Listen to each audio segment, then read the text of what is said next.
निहोखी सीता बेटी आगा नाहे बाहराथिन रामाया नाहे बाहराथिन नैना से झहारा तलो और निहोखी सीता बेटी आगा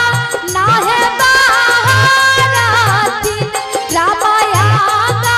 नाहे बाहराथिन नैना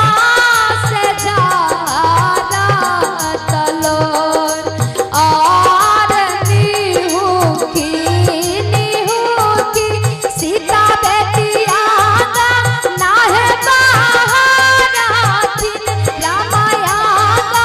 नाहे बाहराथिन नैना से झहारा तलोर।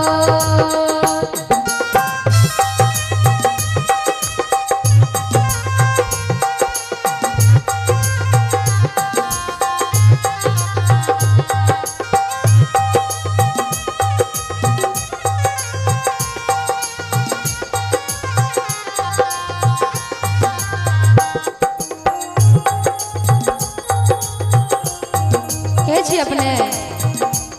एक मिनट हाँ हाँ हाँ हाँ तो 5 सच है हम तो 5000 के अनुमान लगने रहिए हाँ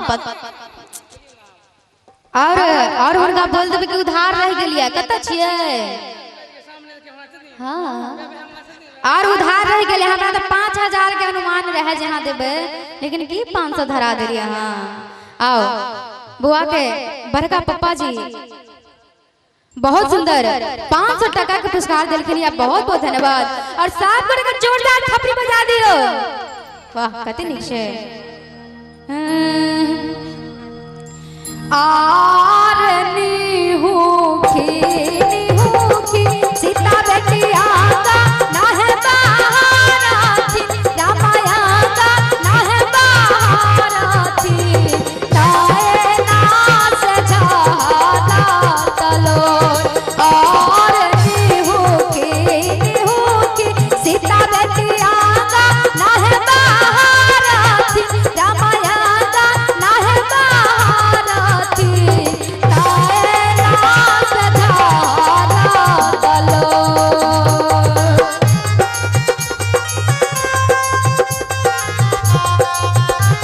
क्या बात है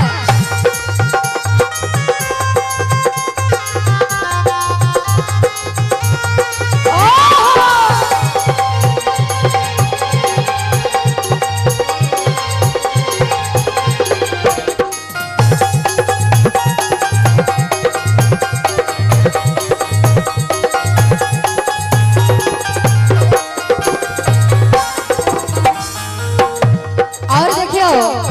घर से मैया सुनैना निकले छथिन और सीता जी से की पूछे छथिन घरा से बहारा भेली माई याहे सुनाएना रामा माई याहे सुनाएना कि यह बेटी झहारा तलोर और घरा से बहारा भेली माई याहे सुनाएना रामा माई याहे सुनाएना कि यह बेटी झहारा तलोर।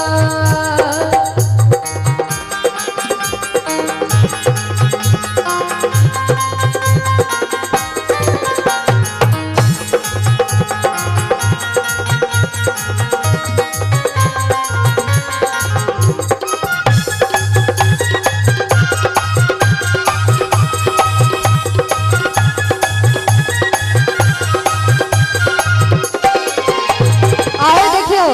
तब बेटी यानी कि सीता माता की जवाब दे रहल छथिन और जाही को खिया गया भैया जी के जाला भेलो भैया जी के जाला भेल ताही को खिया चला और जाही को खिया गया भैया जी के जाला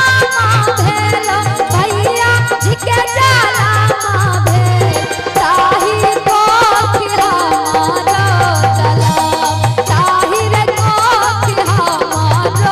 चला।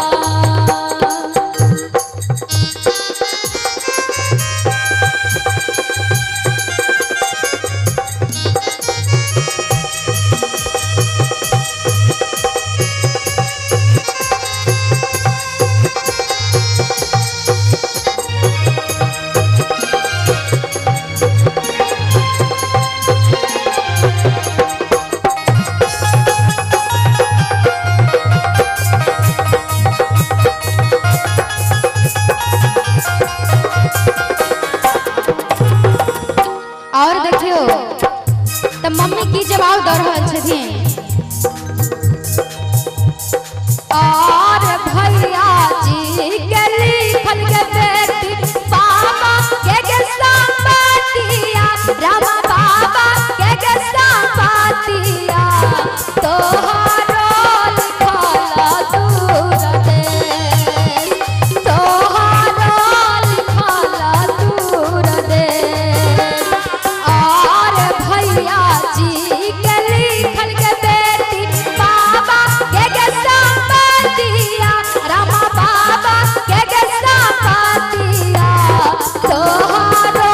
लिखल दूर दे रामा तोहारो लिखल दूर दे तोहारो लिखल दूर दे तोहारो लिखल दूर दे रामा तोहारो लिखल